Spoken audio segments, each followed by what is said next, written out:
ভালোবাসার দান, শ্রী অমিতাভ দাস। লকডাউনের মধ্যে করোনা কালে নবমন্দির উচ্চতর বিদ্যালয় থেকে অবসর গ্রহণ করেছেন শিক্ষক শ্রী বিবেক চন্দ্র দাস। বর্ধমানের নবপুর শহরে স্কুলের কাছেই বিবেক স্যারের বাড়ি। লকডাউন উঠে যাবার পর রোজ বিকেলে তিনি নিয়ম করে হাঁটেন। এক এক দিন এক এক দিকে যান। আজ তিনি গেলেন জল মন্দিরে। চারিদিকে ফল ফুলে ভরা বৃক্ষরাজির মধ্যে ছোট একটা বাঁধানো পুকুর, আর সেই পুকুরের মাঝখানেই রাধা কৃষ্ণের যুগল মিলন মন্দির। একে সবাই জল মন্দির বলে এক ডাকে চেনে।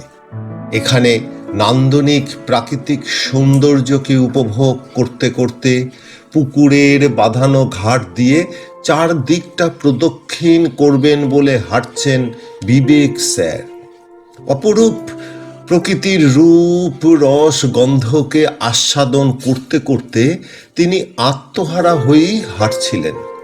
হঠাৎ দেখলেন সামনেই সাদা জামা প্যান্ট, এমনকি সাদা জুতো পরা সৌম্য সুন্দর কেতাদুরস্ত এক যুবক তার দিকে এগিয়ে এসে একেবারে উপুর হয়ে তার পায়ের সামনে শুয়ে প্রণাম করে উঠে দাঁড়িয়ে জিজ্ঞেস করল, স্যার, আমায় চিনতে পেরেছেন?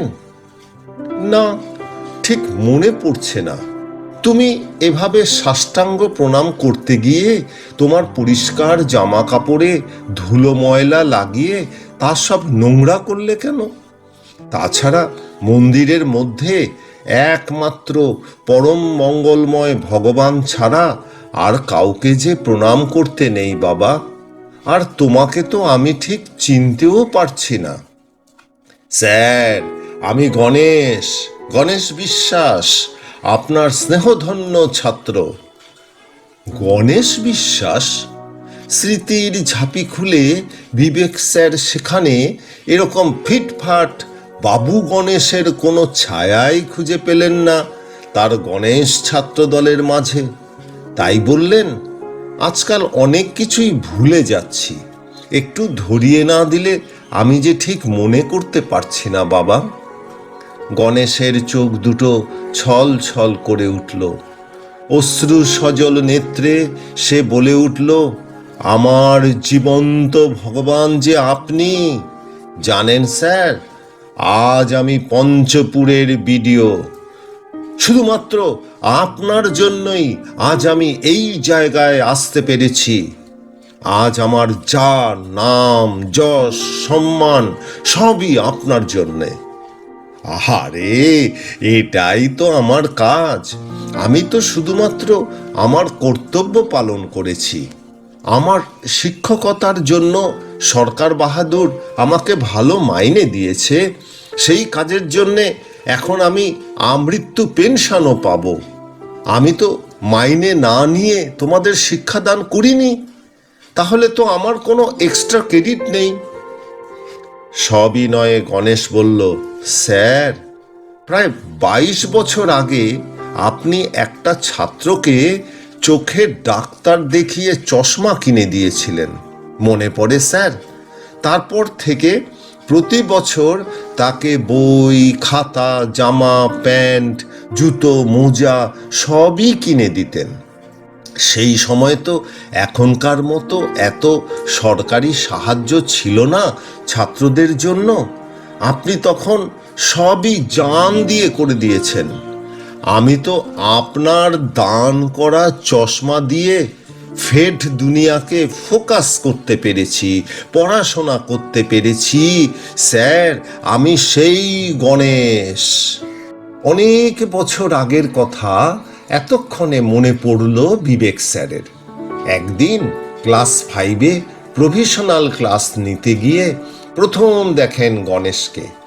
শতজীর্ণ জামা প্যান্ট, পায়ের ছেঁড়া হাওয়াই চটি থেকে মাথা কাটা ফিতে একটা সেফটি পিন দিয়ে লাগানো, আর তার ভাঙা চশমার বাম দিকের হ্যান্ডেলটাই নেই, একটা দড়ি দিয়ে কানের সঙ্গে বাঁধা। আর পাওয়ার গ্লাস দুটো একেবারে ম্যাপ ফাট হয়ে ভাঙা। দেখেই সেদিন পুত্র স্নেহে বুকে টেনে নিয়ে জিজ্ঞেস করেছিলেন, বাড়িতে আর কে কে আছে? শুধুই মা। তোর সংসার কি করে চলে? অপত্য স্নেহে বুকে জড়িয়ে ধরে রেখেই সেদিন জিজ্ঞেস করেছিলেন বিবেক স্যার। কাঁদো কাঁদো কণ্ঠে গণেশ জানিয়েছিল যে তার ক্লাস 4-এর পরীক্ষার আগেই বাবা মারা যান। তিনিই ছিলেন তাদের সংসারের একমাত্র রোজগেরে ব্যক্তি। বাবার দিন মজুরে আয়ে দিন আনা দিন খাওয়া ভাবে তারা চলতো। বাবা মারা যাওয়ার পর তারা একেবারে অথই জলে পড়ল। তাদের কিছু দূর সম্পর্কীয় আত্মীয় স্বজন যারা আছেন তারা যথেষ্ট সচ্ছল হলেও কোনো রকম সাহায্যই করলেন না। মা লোকের বাড়ি বাসন মেজে কাপড় কেচে যা সামান্য পান তাতে শুধুমাত্র ডাল ভাতটুকুই হয়। পড়াশোনা তাদের কাছে বিলাসিতা মাত্র। স্যারের বুকে পরম আশ্রয়ে সে সেদিন বলেছিল, আমার পড়াশোনা করতে খুব ভালো লাগে স্যার। আমার খুব ইচ্ছা করে পড়াশোনা করে আমি খুব বড় অফিসার হব। আমি পারবো স্যার। পারবে পারবে, নিশ্চয়ই তুমি পারবে। মানুষ ইচ্ছা করলে কি না পারে। ইচ্ছা শক্তিটাই আসল। নিজের ওপর ভরসা রাখো, তুমি নিশ্চয়ই পারবে। অশ্রু সজল নেত্রে কথাগুলো বলে তারপর গণেশের প্রয়োজনীয় সব ব্যবস্থাই বিবেক স্যার করেছিলেন। আজও আবার বিবেক স্যারের চোখে জল। তবে আজ তা বড় গর্বের, আনন্দের। আনন্দ সাগরে অবগাহন করতে করতে গণেশকে জড়িয়ে ধরে বললেন, সাবাস গণেশ, সাবাস। যেভাবে স্ট্রাগল করে শুধুমাত্র নিজের একাগ্রতা তথা ডিটারমিনেশনে সবকিছু করে দেখিয়েছ, এ আজকের অবক্ষয়িত সমাজে সমগ্র ছাত্র দলের কাছে আদর্শ। আমি তোমার শিক্ষার পথে এগিয়ে চলার ক্ষেত্রে যেটুকু যা করতে পেরেছিলাম সেটা আমার জায়গায় অন্য যে কেউই করত। তুমি তাকে কখনোই দান হিসেবে নিও না। সে যে আমার অন্তরের অন্তঃস্থল থেকে উচ্চারিত ভালোবাসার দান। গণেশ বলল, স্যার আশীর্বাদ করুন যেন আমি একজন সৎ নাগরিক হিসেবে সত্যিকারের মানুষের মতো কাজ করতে পারি। পরম স্নেহে গণেশের মাথার উপর হাত রেখে বিবেক স্যার বললেন, আমি তোমায় আশীর্বাদ করি, আরো বড় হও, সচ্চা মানুষ হও।